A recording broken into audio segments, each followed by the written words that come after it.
میں چاہتا ہوں کہ آپ میری ایک بیٹی سے نکاح کر لیں۔ پیغمبر یہ سن کر خوش ہوئے۔ لیکن میری ایک شرط ہے، بزرگ نے کہا۔ تمہیں میرے لیے 8 سالوں تک کام کرنے کے لیے تیار ہونا ہوگا۔ پیغمبر اجنبی جگہ پر خود ایک اجنبی تھے، تھکے ہوئے اور اکیلے، لہٰذا انہوں نے ان کی بات مان لی۔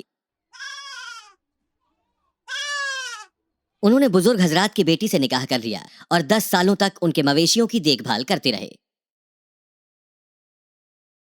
وقت گزرتا گیا اور وہ اپنے گھر اور لوگوں سے اتنے وقت تک دور رہے۔ 10 سال کا یہ وقت پیغمبر کے لیے بہت اہم تھا۔ یہ وقت ایک ضروری تیاری کا تھا۔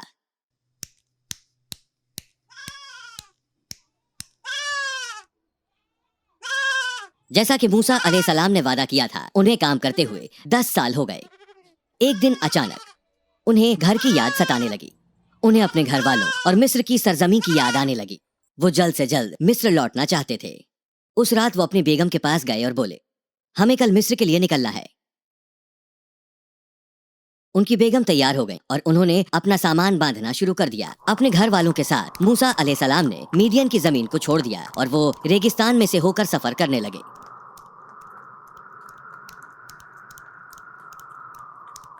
وہ کئی دنوں تک سفر کرتے رہے اور آخرکار سینائی پہاڑ کے نزدیک پہنچے۔ مجھے لگتا ہے ہم راستہ بھٹک گئے ہیں، پیغمبر نے کہا۔ پیغمبر الجھن میں تھے، لہٰذا انہوں نے وہیں رات کو رکنے کا فیصلہ کیا۔ اور پھر وہ آگ جلانے کے لیے لکڑیاں ڈھونڈنے لگے۔ لکڑیاں ڈھونڈتے ہوئے وہ طور پہاڑ پر پہنچے۔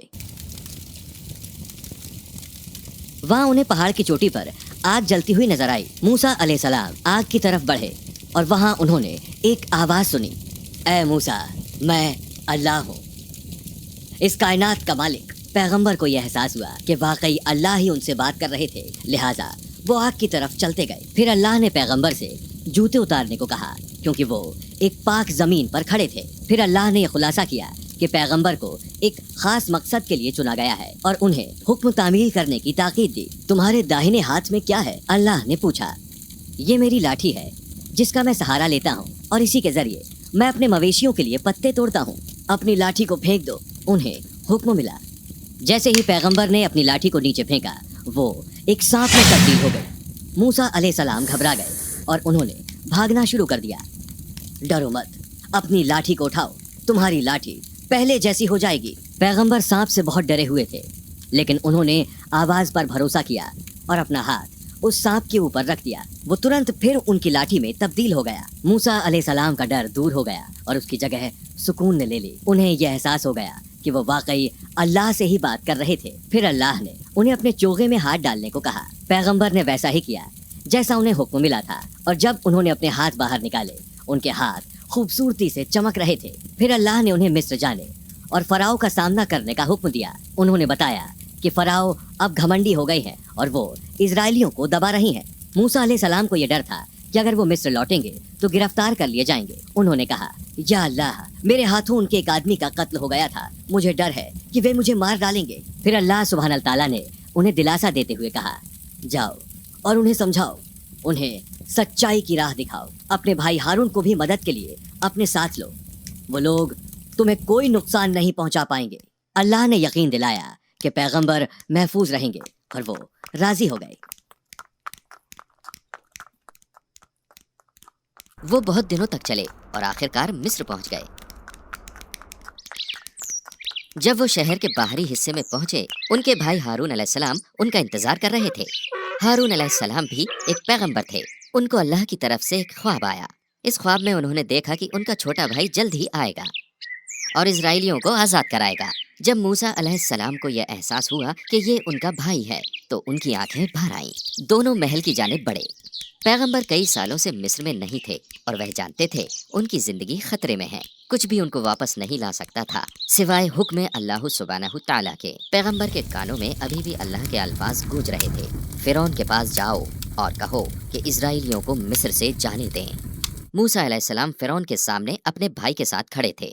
پیغمبر نے فرعون سے اللہ اور ان کی رحمت کی بات کی، لیکن فرعون نے سننے سے انکار کر دیا کیونکہ وہ اپنے آپ کو خدا مانتا تھا۔ اس نے پیغمبر کے بیان کو حقارت سے سنا۔ اس نے سوچا کہ پیغمبر پاگل ہو گیا ہے، اس کے اعلیٰ مرتبے پر سوال اٹھا رہا ہے۔ اللہ کا پیغام مکمل ہونے کے بعد فرعون نے ہاتھ اٹھا کر پوچھا، تم چاہتے کیا ہو؟ میں چاہتا ہوں کہ تم اسرائیل کے لوگوں کو ہمارے ساتھ بھیج دو۔ پیغمبر نے کہا، اسرائیلی میرے غلام ہیں، میں کیوں تمہارے ساتھ انہیں بھیجوں؟ وہ تمہارے غلام نہیں ہیں، وہ اللہ سبحانہ تعالیٰ کے غلام ہیں۔ اس جواب سے فرعون کو غصہ آ گیا۔ کیا تم موسیٰ نہیں ہو؟ پیغمبر نے اپنا سر ہلایا اور کہا، ہاں، ہم تمہیں دریائے نیل سے اٹھا کر لائے اور پالا پوسا، کیا نہیں کیا؟ فرعون نے پوچھا، تم وہی موسیٰ ہو جس نے ایک مصر واسی کا قتل کیا؟ تم ایک بھگوڑے ہو، تمہاری ہمت کیسے ہوئی میرے سامنے کھڑے ہونے کی؟ پیغمبر نے طنز کو نظر انداز کیا اور کہا، وہ اتفاق سے مارا گیا، یہ قتل ارادتاً نہیں تھا۔ انہوں نے فرعون کو بتایا، اللہ نے انہیں معاف کر دیا ہے اور اب وہ اس کے پیغمبر ہیں۔ فرعون نے موسیٰ علیہ السلام سے کہا کہ ایسی کوئی نشانی دکھاؤ جس سے ثابت ہو تم اللہ کے پیغمبر ہو۔ پیغمبر نے اپنی چھڑی زمین پر پھینکی اور وہ ایک سانپ میں تبدیل ہو گئی۔ وہ زمین پر اچھلنے اور پھسلنے لگا۔ فرعون پہلے تو ڈر گیا، لیکن اس نے بڑی کوشش سے ڈر کو کچھ قابو کیا۔ فرعون نے گھمنڈ سے کہا، ہماری سلطنت میں بہت سے جادوگر ہیں جو تمہارا مقابلہ کر سکتے ہیں۔ فرعون نے پیغمبر اور ان کے بھائی کو محل میں ہی روک لیا۔ پھر اس نے سلطنت کے سبھی جادوگروں کو محل میں بلوایا اور پیغمبر کے مقابلے اچھا جادو دکھانے پر انعام کا اعلان کیا، اور مقابلے کا دن آ گیا۔ محل لوگوں سے بھر گیا۔ جادوگر ایک طرف کھڑے تھے، پیغمبر اور ان کے بھائی ان کے سامنے کھڑے ہیں۔ محل میں ہر شخص فرعون کا طرفدار ہے، پیغمبر اور ان کے بھائی اکیلے کھڑے ہیں۔ موسیٰ علیہ السلام نے پہلے جادوگروں سے جادو دکھانے کو کہا۔ ایسا کہتے ہیں وہاں 70 سے زیادہ جادوگر ایک قطار میں جمع تھے۔ جادوگروں نے اپنی چھڑیاں اور رسیاں زمین پر پھینکی اور زمین پر جیسے سانپوں کا سیلاب آ گیا۔ وہ ہر طرف لوٹ پوٹ اور بل کھا رہے تھے۔ بھیڑ یہ دیکھ کر حیرت زدہ تھی اور یہ سوچنے لگے کہ پیغمبر کبھی بھی اتنے طاقتور جادو کو شکست نہیں دے پائیں گے۔ موسیٰ علیہ السلام بھی خوفزدہ تھے، لیکن وہ یہ جانتے تھے کہ اللہ ان کے ساتھ ہے۔ پیغمبر نے اپنی چھڑی پھینکی اور وہ ایک بہت بڑے سانپ میں تبدیل ہو گئی اور جادوگروں کے سارے سانپوں کو ایک کے بعد ایک نکل گیا۔ جب بھیڑ نے یہ نظارہ دیکھا تو وہ سیلاب کی طرح کھڑے ہو گئے اور پیغمبر کی تعریف کرنے لگے، اور جادوگروں کو بھی بہت حیرت ہوئی۔ وہ سمجھ گئے تھے کہ یہ کوئی کرتب نہیں ہے بلکہ اصلی سانپ ہے، اور انہیں یہ احساس بھی ہو گیا کہ موسیٰ صرف جادوگر نہیں ہے۔ سبھی جادوگر سمجھ گئے کہ موسیٰ کی طاقت اور قوت کسی عظیم چیز سے آئی ہے۔ وہ گھٹنوں کے بل جھک گئے اور اللہ سے معافی مانگنے لگے۔ اللہ نے انہیں معاف کر دیا، لیکن فرعون نے نہیں۔ تم اس کے اللہ کو کیسے مان سکتے ہو جب تک میں اجازت نہ دوں؟ اس نے غصے سے پوچھا، لیکن جادوگروں نے جواب دیا، آپ جو مرضی ہو کر لیں، ہمیں اللہ کی سزا کا خوف ہے۔ یہ سن کر فرعون بہت غصے میں آ گیا۔ فرعون کو مشکل کا احساس ہو گیا تھا۔ پیغمبر مستقل اس سے اسرائیلیوں کو آزاد کرانے کا کہتے رہتے تھے۔ اس کی سلطنت اسرائیلیوں کے خوف پر تعمیر ہوئی تھی اور ہر شخص اس کو خدا مانتا تھا۔ اسے علم ہو گیا تھا کہ اس کی سلطنت کی اصلیت اب ظاہر ہونے والی ہے۔ فرعون کو خطرہ محسوس ہو رہا تھا، اس لیے اس نے وزیروں اور اعلیٰ رہنماؤں کو مشورے کے لیے بلایا۔ کیا میں جھوٹا ہوں؟ بتاؤ ہمان۔ اس نے یہ کہہ کر بات شروع کی۔ ہمان اٹھا اور اس نے پوچھا، کس نے آپ کو جھوٹا بولنے کی حماقت کی؟ کیا موسیٰ نے نہیں کہا کہ جنت میں خدا تعالیٰ ہے؟ موسیٰ جھوٹا ہے، ہمان نے کہا۔ فرعون نے حکم دیا، ان سب کو قتل کر دو جو پیغمبر کی بات مانتے ہیں۔ فوجیوں نے پھر اسرائیلیوں کو تکلیف دینا شروع کر دیا، قتل عام شروع کر دیا اور معصوم بچوں کو بھی نہیں بخشا۔ انہوں نے اس ہر شخص کو قید خانے میں ڈال دیا جس نے مخالفت کی۔ پیغمبر ان کے اس دہشت ناک عمل کو لاچاری سے دیکھتے رہے۔ پیغمبر نے ان لوگوں سے صبر کرنے کو کہا اور اللہ سبحانہ تعالیٰ پر یقین کرنے کو کہا۔ اللہ نے موسیٰ علیہ السلام کو حکم دیا کہ فرعون کو آگاہ کر دو، اگر اس نے اسرائیلیوں کو آزاد نہیں کیا تو اس پر اور اس کے لوگوں پر سخت سزا نازل ہوگی۔ موسیٰ راضی ہو گئے اور فرعون سے ملنے نکل پڑے۔ پیغمبر نے مطالبہ کیا اسرائیلیوں کو آزاد کرنے کا، لیکن فرعون کو یہ بات ناگوار گزری۔ اللہ نے مصر کو سوکھے کے قہر میں مبتلا کر دیا۔ ندیاں سوکھنے لگی، یہاں تک کہ ہری زرخیز زمین سوکھ کر دم توڑنے لگی۔ قہر بڑھتا گیا، فصلیں اور جانور نیست و نابود ہونے لگے۔ پورا مصر قدرت کے قہر سے پریشان ہو گیا، پر فرعون نے اللہ کو ماننے سے انکار کر دیا۔ تب اللہ نے مصر کی سرزمین کو برباد کرنے کے لیے ایک سیلاب بھیجا۔ گاؤں ڈوب گئے، فصلیں تباہ ہو گئیں اور کئی مصری لوگ مارے گئے۔ لوگوں کے ساتھ مل کر وزیر اعظم نے بھی موسیٰ سے التجا کی، موسیٰ ہماری مدد کرو، ہم آپ کے اللہ پر یقین کریں گے، اگر اس مصیبت سے ہمیں بچا لو، ہم اسرائیلیوں کو آزاد کر دیں گے۔ پیغمبر نے اللہ سے دعا مانگی، پانی کم ہونے لگا، زمین نظر آنے لگی، پیڑ پودے پھر بحال ہو گئے، لیکن وعدہ خلافی کرتے ہوئے اسرائیلیوں کو آزاد نہیں کیا گیا۔